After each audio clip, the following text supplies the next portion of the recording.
Ladies and gentlemen, today I want to take you back to one of the most chilling chapters in American criminal history, the story of one of the most notorious serial killers, Ted Bundy. A name that still sends shivers down the spine of many. Ted Bundy was not just any criminal. He was a master of deception, a chameleon who blended in perfectly with society while harboring a monstrous persona. Born on November 24, 1946, in Burlington, Vermont, Bundy's early life was fraught with complexities. Raised by his grandparents, who he believed were his parents, and told that his mother was his sister, Bundy's identity and upbringing were cloaked in lies. This convoluted family dynamic sowed the seeds of his troubled personality. Despite this, Bundy managed to maintain an image of normalcy.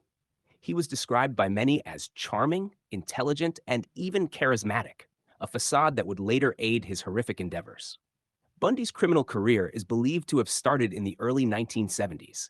By day, he was an ordinary law student and a volunteer at a crisis hotline. By night, he transformed into a predator. His modus operandi was as cunning as it was brutal. He would often approach his victims in public places, pretending to be injured or impersonating an authority figure. With his good looks and smooth talk, he easily gained their trust. Once they were lured into his car, the nightmare began. His first confirmed murders occurred in 1974 in Washington state. Young women began to disappear from college campuses, sparking panic and fear. Bundy had a specific type. His victims were usually young, attractive women with long hair parted in the middle. This disturbing pattern only added to the horror of his crimes. As the police investigations intensified in Washington, Bundy moved his killing spree to other states, including Utah, Colorado, and Florida.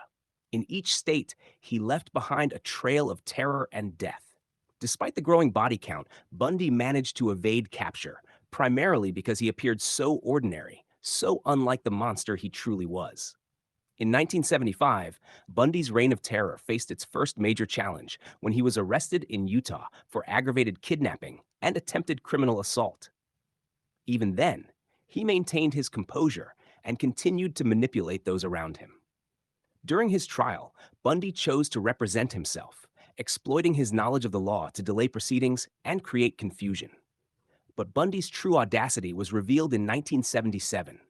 While being transported to court, he managed to escape not once, but twice. His first escape was short-lived, but during his second attempt, he remained free for several months.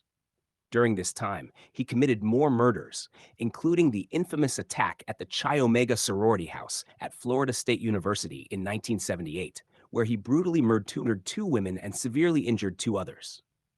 Bundy's capture in Florida marked the beginning of the end.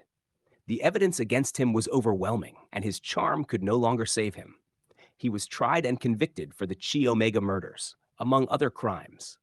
During his trial, Bundy continued to behave bizarrely, even proposing to his girlfriend, Carol Ann Boone, in the courtroom.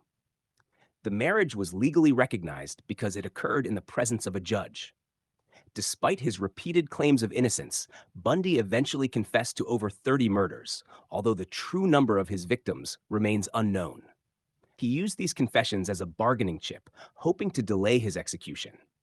However, the law finally caught up with him. On January 24, 1989, Ted Bundy was executed in the electric chair at Florida State Prison. Bundy's story has been the subject of numerous books, documentaries, and films, each attempting to understand the mind of this prolific killer. What made Bundy particularly terrifying was not just the number of his victims, but his ability to blend into society so seamlessly. He wasn't the stereotypical monster lurking in the shadows. He was the charming guy next door, the promising law student, the crisis hotline volunteer.